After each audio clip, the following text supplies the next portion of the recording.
हा शेतीप्रधान देश आहे आणि आपल्या देशामध्ये शेती हा व्यवसाय प्रामुख्याने केला जातो। शेतकरी राजा शेतामध्ये खूप कष्ट करतो आणि पीक पिकवतो। मग अशा या शेतकरी राजाला शेतीच्या कामामध्ये कोणकोणते प्राणी मदत करतात बरं? हा सांग प्राजक्ता तू। बैल, म्हैस,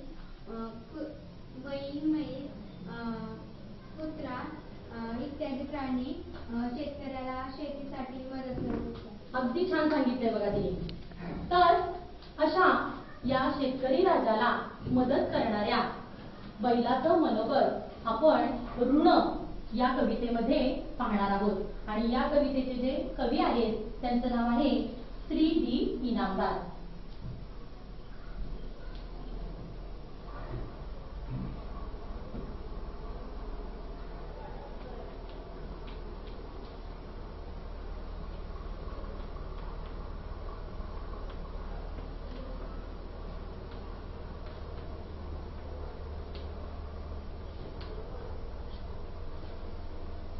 आता प्रथम मी तुम्हाला या कवितेचं वाचन करून दाखवते।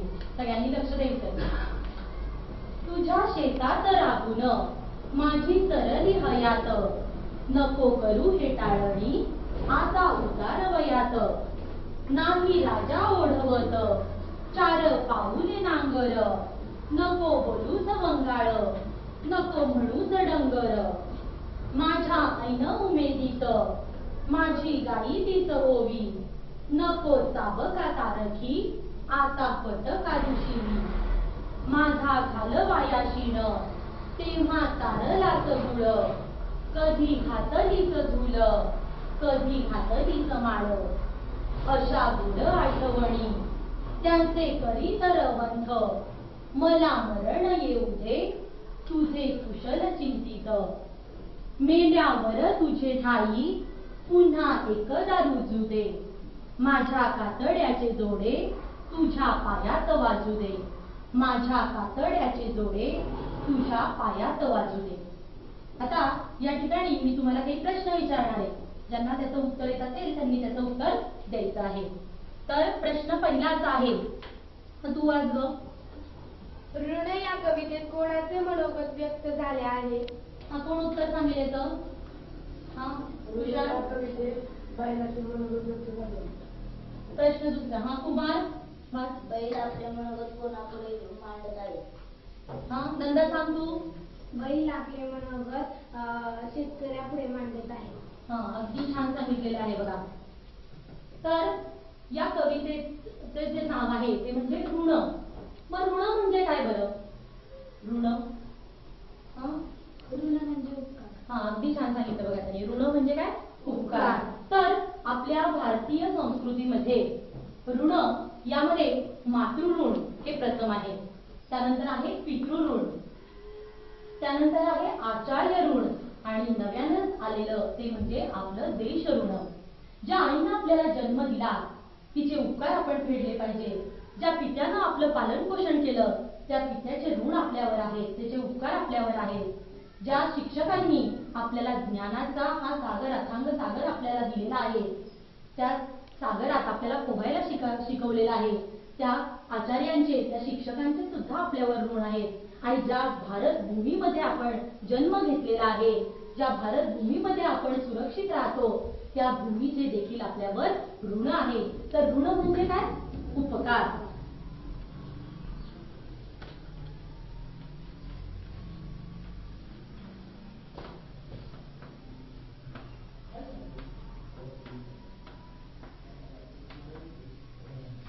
तर ऋण म्हणजे काय? उपकार। प्रत्येकाचे काही ना काहीतरी ऋण आपल्यावर असतात आणि आपल्याला जेव्हा वेळ येईल तेव्हा आपण त्याचे ते ऋण फेडले पाहिजे। तर अशा प्रकारे ऋण याचा अर्थ आपण आता बघितलेला आहे। मग आता या ठिकाणी मी तुम्हाला एक चित्र दाखवते, मला सांगायचं आहे ते कोणाचं आहे।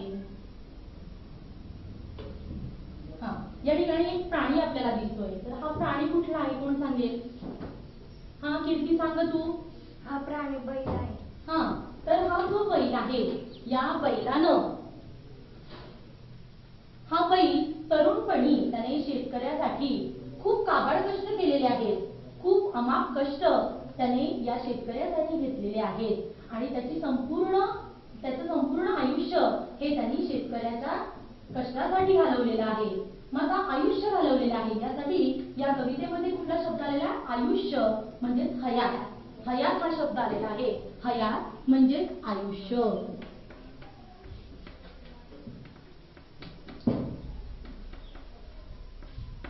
मग हा शेतकरी राजा म्हणतो की मी माझं संपूर्ण आयुष्य तुझ्यासाठी घालवलेलं आहे आणि आता मी म्हातारा झालेलो आहे, आता मी थकलेलो आहे आणि माझ्याच्याने आता कष्ट होत नाही, तर माझ्या म्हातारपणामध्ये तू माझी अवहेलना करू नको, हेटाळणी करू नको. मग या ठिकाणी हेटाळणी करणे अशा प्रकारचा वाक्प्रचार आलेला आहे. हेटाळणी करणे म्हणजेच काय करणे? अवहेलना करणे.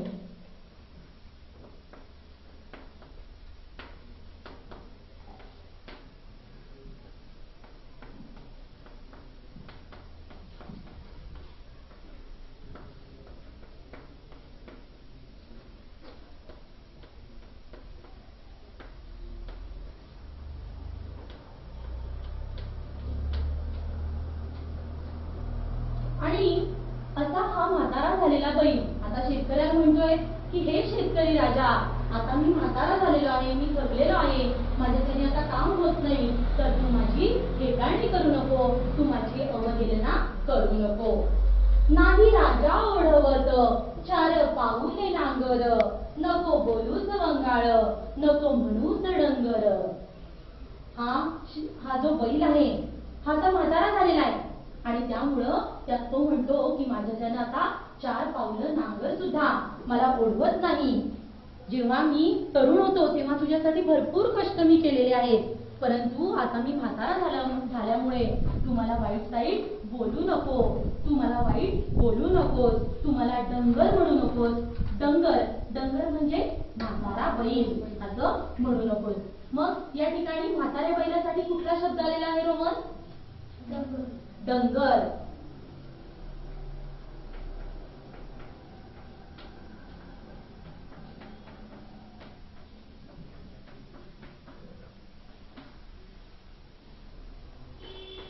त्यानंतर माझ्या ऐन उमेदीत माझी गाई दिस ओवी, नको साब खाता रखी, आता फट काढू शिवी. हा जो बैल आहे या तरुणपणामध्ये त्यानं या शेतकरी राजासाठी खूप काम केलेलं आहे, खूप कष्ट केलेले आहेत आणि जेव्हा हा बैल तरुण होता त्यावेळेला शेतकऱ्याने देखील त्याच्यासाठी काय केलेलं आहे? गाणी गायली, छान छान त्याची स्तुती केलेली आहे.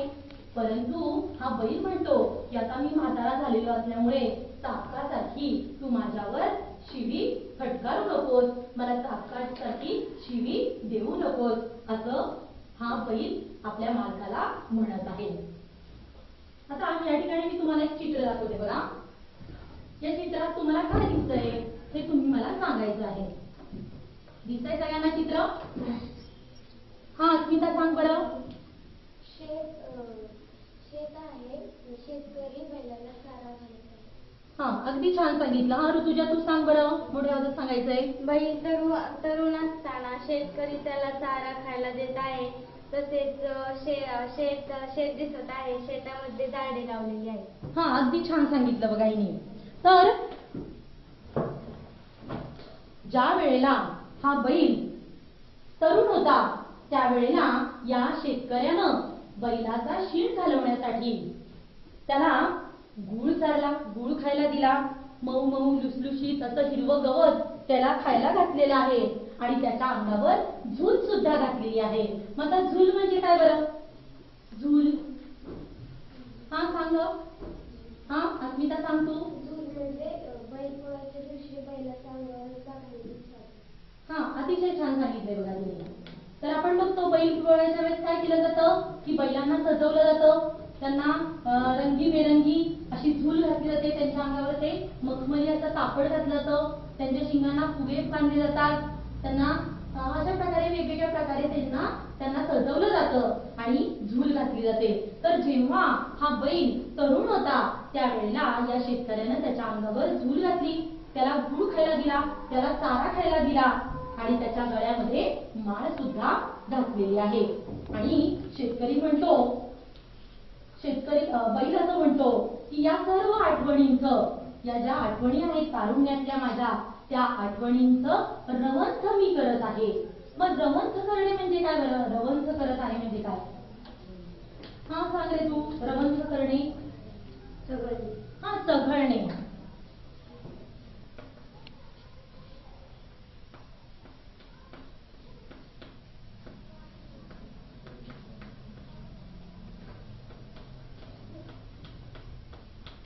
तर हा बैल काय म्हणतोय की मी ज्या माझ्या तारुण्यातल्या ज्या आठवणी आहेत, कुठल्या आठवणी आहेत की माझ्या मालकानं माझी स्तुती केली, माझ्या मालकानं माझ्या गळ्यामध्ये माळ घातली, मला गुळ चारायला घातला, या सर्व ज्या आठवणी आहेत या आठवणींचं मी काय करत आहे? स्मरण करत आहे. म्हणून आलेलं आहे की रवंथ करत आहे. रवंथ करणे म्हणजे पुन्हा तोंडात आणून ते खात बसणे, चघळणे. परंतु बैल काय करत आहे? त्याच्या ज्या तारुण्यातल्या ज्या आठवणी आहेत त्या आठवत आहे, स्मरत आहे पुन्हा पुन्हा. आणि म्हणून त्याला म्हटलेलं आहे आठवणींचं रवंथ करणे. तर अशा गोड आठवणींचा आठव या ठिकाणी हा बैल करत आहे. आणि शेवटी आपलं मनोगत व्यक्त करताना हा बैल म्हणतो की तुझं कुशल चिंतित मला मरण येऊ दे, तुझं चांगलं व्हावं, तुझं कल्याण व्हावं असं मला वाटतं, आणि तुझं भलं व्हावं असं म्हणतच मला मरण येऊ दे. शेवटी हा बैल आपलं मनोगत व्यक्त करताना म्हणतो, मेल्यावर तुझे ठाई पुन्हा एकदा रुजू दे, माझ्या कातड्याचे जोडे तुझ्या पायात वाजू दे. म्हणजेच काय की मला जरी मरण आलं तरी मला तुझ्याच ठिकाणी, मला तुझ्याच उपयोगासाठी, माझा उपयोग तुला होऊ दे असं या ठिकाणी बैल शेवटी म्हणतो. आणि म्हणतो की माझ्या कातड्याचे जोडे, जरी मी मेलो तरी मेल्यानंतर सुद्धा माझा उपयोग तुला व्हावा, मेल्यानंतर देखील माझ्या कातड्याचे जोडे म्हणजे काय? हा, जोडे म्हणजे वाहना, ज्या पायात घातल्या जातात. या ठिकाणी बैल बघा, म्हणजे आयुष्यभर त्यांनी शेतकऱ्याला उपयोगी तो पडलेलाच आहे, परंतु त्याची इच्छा बघा तो किती एकनिष्ठ आहे की तो म्हणतो की मी मेल्यानंतर देखील माझा उपयोग तुला होऊ दे आणि माझ्या कातड्याचे जोडे तुझ्या पायामध्ये तू घाल, अशा प्रकारची इच्छा हा बैल या ठिकाणी व्यक्त करत आहे. हे बघा मुलांनो, आपले आई वडील देखील आपल्याला लहानपणापासून आपल्याला सांभाळतात, आपलं पालन पोषण करतात, आपल्याला लहानाचं मोठं करतात. आणि जेव्हा आपले आई वडील म्हातारे होतात तेव्हा आपण त्यांचा सांभाळ व्यवस्थित करत नाही, त्यांना वाईट साईट बोलतो. काही तर मुलं आपल्या आई वडिलांना वृद्धाश्रमाचा मार्ग दाखवतात. परंतु ज्या आई वडिलांनी आपल्याला आपलं पालन पोषण केलेलं आहे, ज्यांनी आपल्याला हे सुंदर जग दाखवलेलं आहे, त्यांना अशा प्रकारची वागणूक देणं हे चुकीचं आहे. ज्या आई वडिलांनी तुम्हाला सुंदर जग दाखवले त्यांचा सांभाळ चांगला करा, हेच मूल्य आपल्याला या ठिकाणी या कवितेतून घ्यायचं आहे.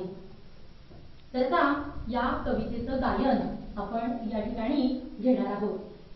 तर सर्वांनी आधी मी गाते कविता, तुम्ही सगळ्यांनी ऐका आणि नंतर मग आपण सगळ्यांनी म्हणूया. पहिल्यांदा फक्त ऐका. तुझ्या शेतात राबून माझी सरली हयात, नको करू हे टाळणी आता उतारवयात. नाही राजा ओढवत चार पाऊले नांगर, नको बोलू सवंगाळ, नको म्हणू डंगर. माझ्या आईन उमेदीत माझी गाईलीच होती, नको चाबका सारखी फटकारू आता शिरी. माझा घालवाया शिण तेव्हा चारलाच गुळ, कधी घातलीच झुल, कधी घातलीच माळ. अशा गोड आठवणी त्यांचे करीत रवंत, मला मरण येऊ दे तुझे कुशल चिंतित. मेल्यावर तुझे ठाई पुन्हा एकदा रुजू माझ्या कातळाचं गायन मी करून दाखवलेलं आहे.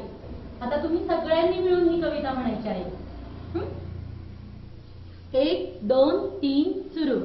तुझ्या शेतात राहून माझी तरली हयात, नको करू हे टाळणी आता उतार वयात.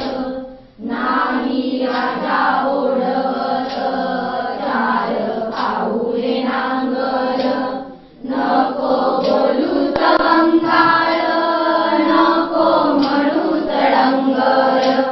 माझा ऐन उमेदीत माझी गायली चोरी, नको चाबका सारखी आता कटकारुषी. माझा गाढवायाशी तेव्हा झाडलाच गुळ, कधी कातलीच झुल, कधी कातलीच माळ. अशा गोड आठवणी त्यांचे करी तरवंत, मला मरण येऊले तुझे कुशल चिंतित. मेल्यावर तुझे हारी पुन्हा एक दारू जुळे. माझ्या कातळ्याचे जोडे तुझ्या पायात बाजू दे. तुझ्या शेतात राबून माझी तरली हयात, नको करू हे टाळणी आता उतार वयात. नको करू हे टाळणी आता उतार वयात. बघा या ठिकाणी आपण गटाने ही कविता म्हटलेली आहे. आता आपण काय करूया, 2 गट आपण आपल्या वर्गाचे करूयात आणि त्या 2 गटांमध्ये पहिल्यांदा गट नंबर 1 आपली कविता म्हणून दाखवेल आणि नंतर गट नंबर 2. तर पहिल्यांदा गट नंबर 1 कविता म्हणायची आहे. 1 2 3 सुरू. तुझ्या शेतात राबून माझी तरली हयात, नको करू हे टाळणी आता उतार वयात. नाही राजा ओढवत चार पाऊले नांगर, नको बोलू तवंगाळ, नको म्हणू तडंगर. माझा ऐन उमेदीत माझी गायली चोरी, नको चाबका सारखी आता कटकारुषी. माझा घालवायाशी तेव्हा चाललाच गुळ, कधी घातलीच झुल, कधी घातलीच माळ.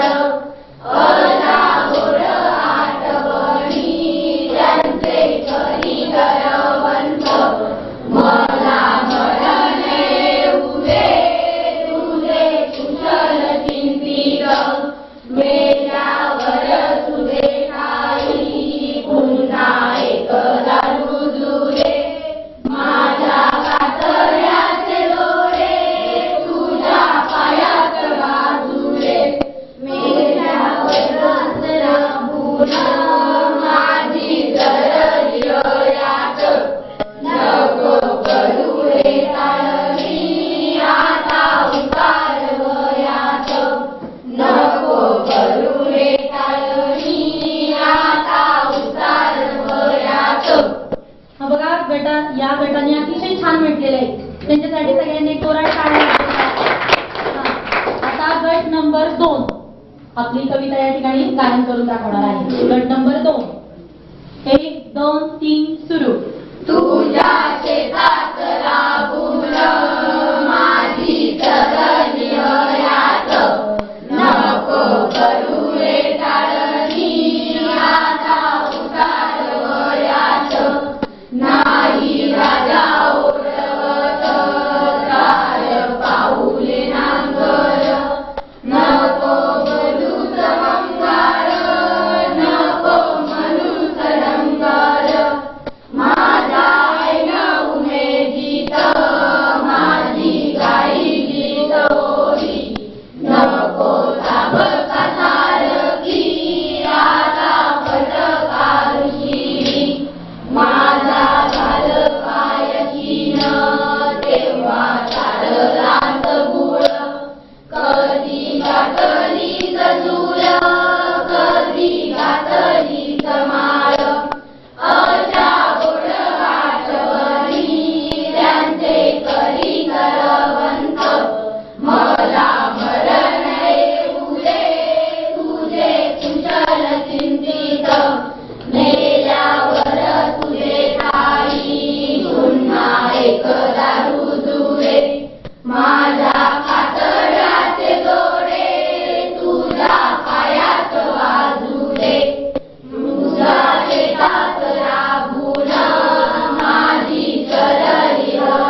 मुलांनी सुद्धा अतिशय छान प्रकारे कवितेचं गायन केलंय. त्यांच्यासाठी एकदा सगळ्यांनी टाळ्या वाजवाव्या. तर आता एक तर कोण ही कविता म्हणून दाखवेल का? कोण एक जण म्हणून दाखवेल का ही कविता? हा रोहन, तू म्हणशील का? म्हण बरं. चल ये मी वाजवते. हा. तुझ्या शेतात राबून माझी सरली हयात, नको करू हे टाळणी आता उतारवयात. नाही राजा ओढवत चार पाऊले नांगर, नको बोलू सवंगार, नको म्हणू डंगर. माझ्या ऐन उमेदीत माझी गाईलीत ओवी, नको चाबका सारखी आता पटकारुशी. माझा घालवायाशी ना तेव्हा चारलाच गुळ, कधी घातलीच दूल, कधी घातलीच माळ. अशा गोड आठवणी त्यांचे कधी तर वंत, मला मरण येऊ दे तुझे कुशल चिंतित. मेल्यावर तुझे ठाई पुन्हा एकदा रुजू दे. माझ्या कातऱ्याचे दोणे तुझ्या पायात वाजू दे. तुझ्या शेतात राबून माझी सरली हयात, नको करू हे टाळणी आता उतारवयात. नको करू हे टाळणी आता उतारवयात. बघा, रोहननी अतिशय छान या कवितेचं गायन केलेलं आहे. त्याच्यासाठी देखील सगळ्यांनी एकदा टाळ्या वाजवाव्या. तर सगळ्यांना ही कविता कळली का आता? तर सगळ्यांनी उद्या येताना सजवलेल्या बैलाचं छान चित्र काढून आणायचं आहे. लिहून घ्या घरचा अभ्यास सगळ्यांनी. उद्या येताना सर्वांनी बैलाचं चित्र काढून आणायचं आहे. बघणार आहे बरं का उद्या मी चित्र.